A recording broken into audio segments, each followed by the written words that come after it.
All right, well, we can go ahead and get started. Um, Thank you all for joining today's office hours. It's going to be pretty informal today. We just want to walk through the old report and the data that we need because we know some of you are new to the entire process. So we'll do that really quickly, and then we will walk through right after that the new Smartsheet format, and I will show how you will basically input that data into the new format. And so today from DEQ, we have myself, Renee Kramer. We have my cat, Pebbles. We also have Dawn Burke, who is an ESI coach. We have Jesse McDonald, who is also an ESI coach. We have Ron Pridgeon, who's also an ESI coach. So I'm going to go ahead and turn it over to Dawn. I will share my screen, Dawn, so you can Okay. go through. Now, everybody, as I'm talking, feel free to type in a question in the questions box. Feel free to do that. Ron, Jesse, Renee, if you see something while I'm gabbing away, just interrupt me. Be glad to address it then, or we can save them to the end. But I don't mind stopping, and we can try to address what questions you may develop as well. So one of the things that Renee's showing here on the old Excel spreadsheet is your general information. Usually that's self-explanatory, and no big, what I'm going to be doing is tackling maybe some oversights that people that occur when people are filling out the report. So on this first tab, really nothing. You can go and scroll on down if you'd like, Renee. Just remember, if you are a multi-site, to please list those and update them. We have, I know, one site, maybe two, where they are a multi-site facility. So I'll be, and they're both mine. So I'll be expecting to see some slight changes in there as far as if one or two of those multi-sites have shut down or closed, et cetera. But if you've expanded, make sure you update that for us as well. If you could zip back up real quick, Renee, if you need, continue on, yeah, the NAICS code under number of employees. If you're not sure what that is, a Google search may help you, or you could contact one of us. We may actually have that information for you as well. The EPA pollution prevention grant that we utilize, we have 5 NEAs, national emphasis areas, and that's what we utilize those codes for. We try to develop events and projects and case studies revolving around those NEAs, and that code will actually help us identify who we can include in those projects. But other than that, just make sure we have a up-to-date primary contact and secondary contact. That way, in case somebody's out on leave or they're sick, et cetera, we can have that secondary contact to fall back on as well. Okay, Renee. So second is permit info. Just remember on those, if you don't have any permits, good for you, fantastic. But if you do, just include as much information that you can, not only the type of permit, but that permit number, or that if it's hazardous waste, the EPA ID number as well that goes in there. If it is haz waste, feel free to include, if you're a large quantity generator or a small quantity generator or very small quantity generator. If you don't include that, that's fine, but it's always nice to know from our standpoint as well. Okay. Compliance information, we usually go back 5 years. So take a look at that. Be as descriptive as you can. This does not kick you out of the ESI program. What we care about a lot is how it's resolved. What actions were taken to prevent any possible reoccurrence. We know that's not always possible. Things happen, pumps break, things of that nature, et cetera, but it's the effort that we're really interested in and how you deal with these. So just be as descriptive as you can for that, for us on that. Okay, EOMS. Some of you have an EOMS, certified ISO 14001 through a third party. Some of you go through us, ESI, for our functionally equivalency site visit throughout the years. So just let us know what's going on with that. If you do not have an EOMS, just make sure you're still trying to develop 2 goals for us, and trying to obtain an EOMS could be one of those goals. Just keep that in mind. Okay. Now, in these next few tabs, energy, waste, air, um, this is where the data you're going to be reporting to us. Not all of it is going to be reportable. We understand some of this is restricted, especially if it's proprietary information. We understand that and respect it. So just whatever applies to you, just feel free to report what you can to us. We will make use of every piece of data that you can send our way. It's all helpful. Along with the data, however, we're looking at goals as well.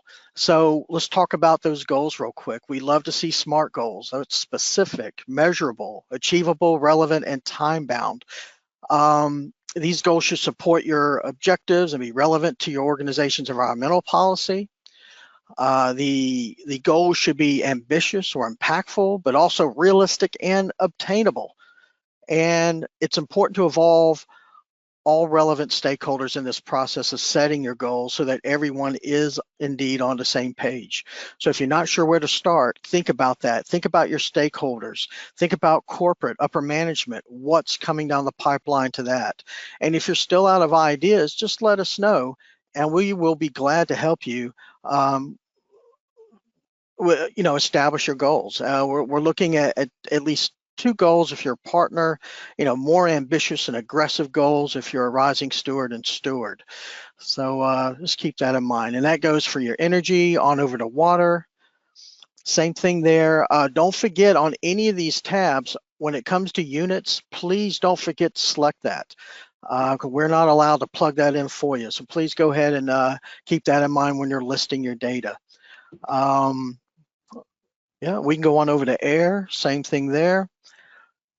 Again, don't forget your units. You scroll on down, there's an area for any goals that you might like to establish. And keep in mind, time bound.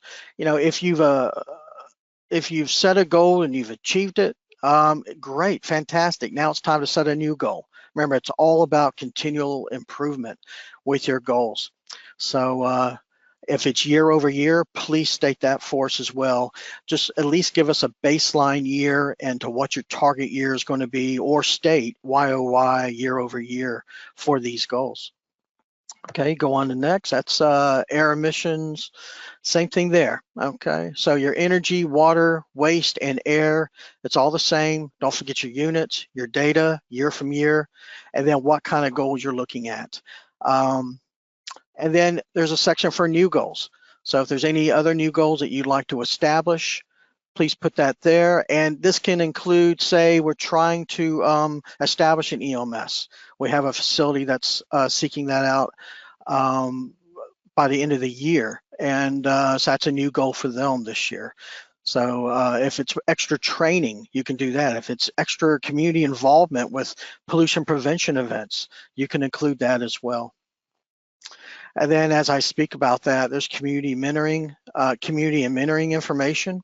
All of your events, we'd love to see them focus on your environmental program, environmental policies, your pollution prevention. So if you're doing any high school or community college or university work, please include if that is P2, pollution prevention related. That really helps us justify our P2 grant from the EPA that helps this program move along through the years. And if you have any questions about what just actually to include on this, please just reach out to us and let us know. If you can't contact, if you don't know who your ESI coach is, just contact any of us and we'll help you out from there as well. But we're trying to bring this into more of a focus on just what you're actually reporting. Make sure it's environmentally connected, pollution prevention connected. And mentoring, if you're under the same umbrella, if you have multi-sites, or say Eaton Corporation is there, you have multi-sites there, and you're talking to each other about a pollution prevention activity, you can include that as well, okay? So it can be under your umbrella, your corporate umbrella, and that will you can count that as well. If you're a partner, no, you're not required to do that as far as mentoring goes or working with other sites, but still go ahead and include it in there, because it's really nice information to know when we're speaking to you about how your program's going, your environmental policy's going, and what direction you may want to go. If you're a partner, you may want to reach Rising Steward. Hey, you're already providing mentorship. You're already involved in community involvement. So wonderful. And then finally, on the certification on the old form, what you're looking at, this is one of the units was number one, that some people would forget to pick the units in their energy, water, waste, air data, but this was close by a second as certification. Make sure you have upper management certify this with the date of certification as well. On the new form, which we'll be going over here in just a second, this is at the very end of the sheet, so it's hard to miss. Here we have to hit tab by tab by tab, 1 through 9, and sometimes you may think you're at the end, but you're not, and that's why it was forgotten.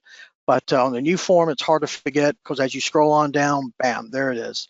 I was reviewing a couple of reports this morning before the webinar, and it was pretty easy to review. We're still getting used to the format ourselves, but and now and then I have to backtrack and go up and down, find some data I forgot to check off, because we have a ESI coaches checklist that we utilize as well.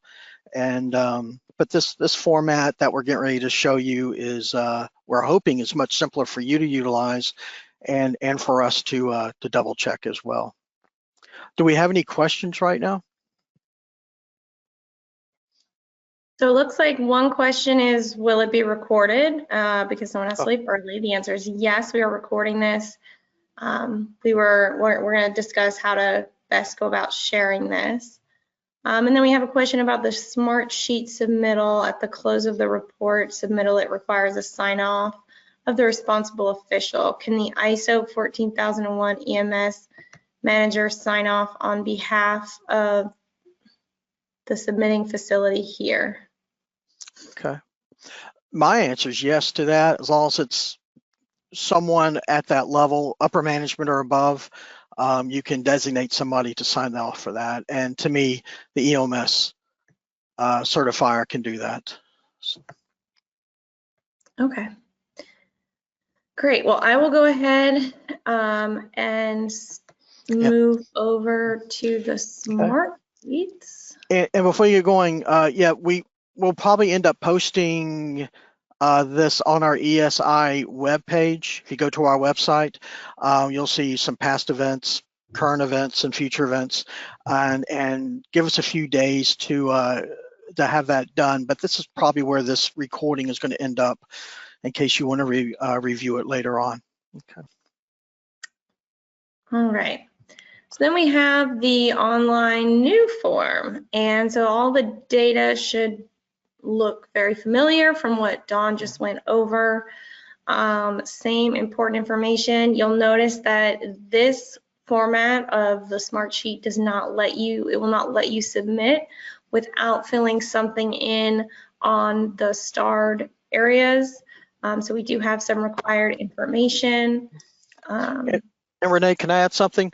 The reason why we're showing you still the old Excel spreadsheet and the new one is, this one, you can't just start it, save it, and finish it another day. So on the old Excel sheet, if you so choose, it may make it easier for you. Go ahead and fill that one out, then bring up the new one, and there's your information. You can just dump your information over and go line by line with it. So we're trying to be proactive and save you some heartache on stop and go. So, okay. Yes. Very good point. So you can go ahead and complete that information and have it reviewed by upper management if needed as well. All right, and so then we have that secondary contact, which is again required. We have a site manager that is required. Now, some of this is not required, but we still really want to know number of paid environmental staff, for example. And then of course we have that permit and non-compliance of those permit information to complete. We have that EMS information as well that again, is not required since not everyone is required to have an EMS. Then we have that energy data, and it will also require, before you can even enter in, to try and solve that problem that Dawn had mentioned of people not selecting the units. We have made it so the units are required before you can enter in the past 2-year data points for all of those. And again, if you come across something that doesn't apply to you, don't sweat it. I mean, you just skip it and go right on by it. Okay. Yep, and then of course, same thing for the goals. We have we have lots of space for lots of goals. And then we have the same thing for water, then water goals. Same thing for waste, same thing with the units before you're able to enter in the actual data points themselves to try and help prevent people forgetting that. We have had a question about people, what if they have a different unit here than what we have been presented, and we are asking that you go ahead and convert any units that you have to match up to one of these options so that it is easier for us on the back end to compile and aggregate all of the data together. And then again, it's the very first year we're using this, and we've found a few things that had been missing through trial and error. I think biomass or beneficial use was one that I had caught at the beginning. So if you find anything that is on the spreadsheet that we may have missed, please don't hesitate to reach out and let us know that as well. Because we want to make sure that you guys are getting credit for all of the items that you guys are doing. And then again, same thing, we have our waste goals. Then we have our air emissions data down here. And then we have our air emissions goals. And we have other goals that might not fall into any of the categories listed above. So we pulled that out for an opportunity to put those wherever they may fall. And then again, we have that new goals section. And then here we have a box that you should go ahead and check if you would like to have your coach reach out and talk through and provide some technical assistance, or talk through, you know, has another facility submitted this same goal and how did they work on achieving it, and whatever it might be, feel free to check this box so we can talk through with you. And then again, here's that community involvement piece that is required for steward, but optional for rising steward and partner. But again, as Dawn said, I'll reiterate, we'd love to have this information. The more information we can get, the better. We know that everything you do fill out takes a little bit more time, so we appreciate any additional information that you guys do put in here. And on the community involvement, that when we compile the information and share certain aspects, it'll also give other facilities, other ESI members some ideas. Again, it's nothing proprietary, and it's like I said, a lot of people are wondering what else can we do to expand or improve our environmental program, and ideas like that are very helpful. So. Yes, absolutely. And this is actually a conversation we're going to be having at our upcoming ESI advisory board meeting next week. Is going to be discussing community involvement and what we have counted for community involvement in the past, and if that still fits, and if we can better define certain pieces of this or make this easier for people to understand, and come up with ideas as well. So we're going to be having some conversations around this piece specifically moving forward. And again, we have that mentoring piece right there. And then right here, we have that certification statement, which again, it cannot be submitted without that certification signature. We do not require a date anymore because we get a date with the online submittal process. And so it's just this sign off portion.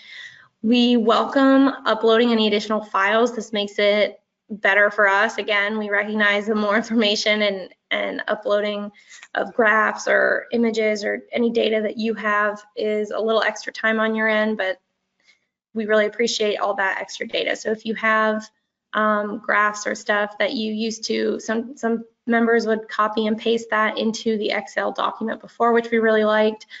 So we wanted to make sure you had a home to put and upload things like that. Here you could save things as PDFs or a Word document just full of all of your graphs and kind of list them out and just pop them all on right here. And we can, as long as they're labeled properly, we can match them up with the right energy or water or whatever goals. And then you're welcome to click here to submit, send a copy of this back to you, which we encourage, so you'll have a copy for your records as well with the timestamp, and just enter in your email address there. And then you can go ahead and submit, and hopefully that is a little easier. I know it's unfortunate that we cannot save it during a process and come back to it later. But again, that's why we did fill out or provide you guys with the spreadsheet to fill that out before you have to actually submit this, to compile all that data, because we do know that compiling all this data and these goals requires many people conversations in your organization, as well as time to compile all that. So we wanted to make sure you had a space for that. So that is walking through the report. Do we have any other questions that have come in? I don't see any new questions. Okay. Does anybody want to ask any questions? We can stop here and just open up the floor, and we'll just kind of hang out here for anybody to ask any questions. Or I don't know if you can unmute yourselves. I think you should. I tried, I believe I unmuted Nicole. I couldn't unmute Connor or Bill. They may have to do it on their end, but yeah, if anybody wants to just speak, feel free to unmute. Here we go. I unmuted everybody, so everybody should be in control of your own mute or unmute options. Okay. So feel free to unmute and ask a question, or if you have to jump off. And if you find yourself, I believe the due date is what, May 26th? Yes. And usually there are a few sites that need a little more extra time to complete this. If that's the case for you, please just reach out to us and keep us in the loop, and we'll definitely work with you. Okay.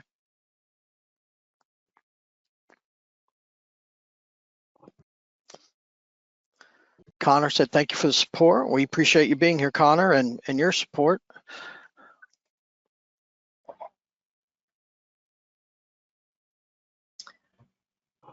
Is Connor, did he jump off? Yeah. I think he jumped off, yep. Great, okay. Okay.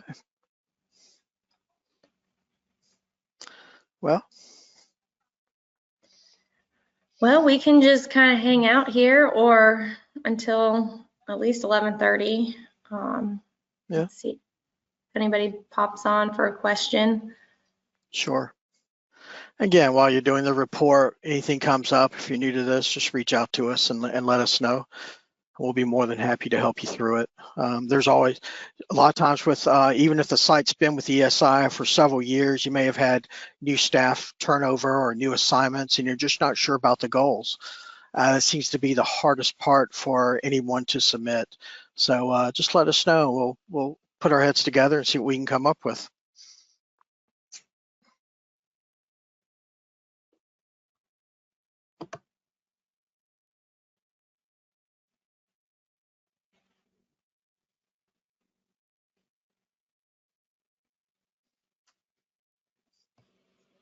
I know last time we waited the whole time.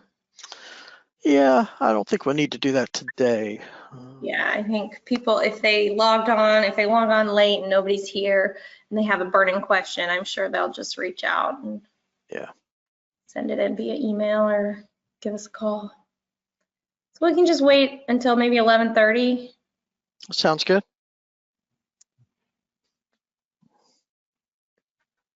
I'll remind those that are still on, don't forget, we do a bi-monthly e-news, and feel free to send us any news our way that we could help market for you, whether it's an award or community involvement, you name it. Love to promote you.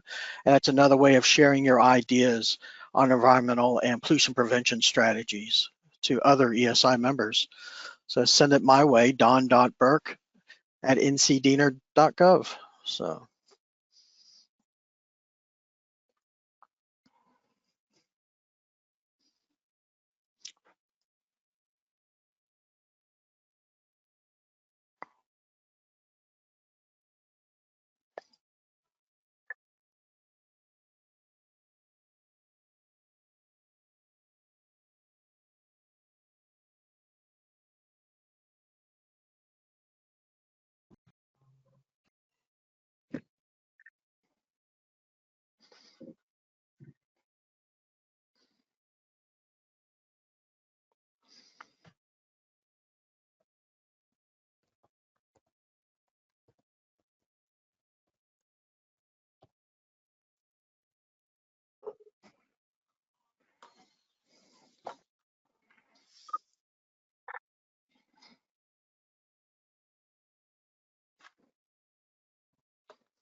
And also, those you're still on, we're getting closer and closer to confirming. Renee can chime in on this, to the ESI conference in the fall.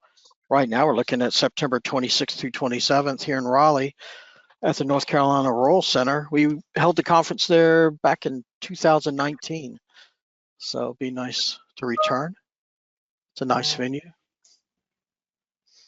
Yes, we are just waiting on the slow wheels of government to approve and pay.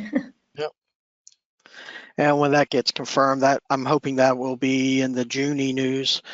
If not, if it's not confirmed by then, we'll send a special constant contact, save the date out for it, so you can mark it on your calendars. So.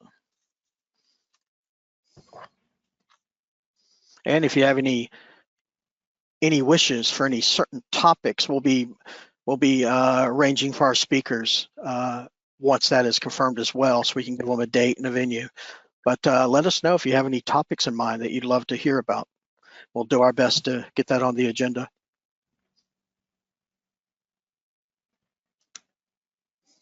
Yep. All right. Well, I think we can go ahead and say goodbye and close on out because it doesn't seem like we have any more questions. Okay. And again, we'll go ahead and post this. We'll figure out where and how we share that with folks. But All right. yeah, sounds good. I hope everyone has a great day. Yeah, thanks for joining us. Thank you. Bye-bye.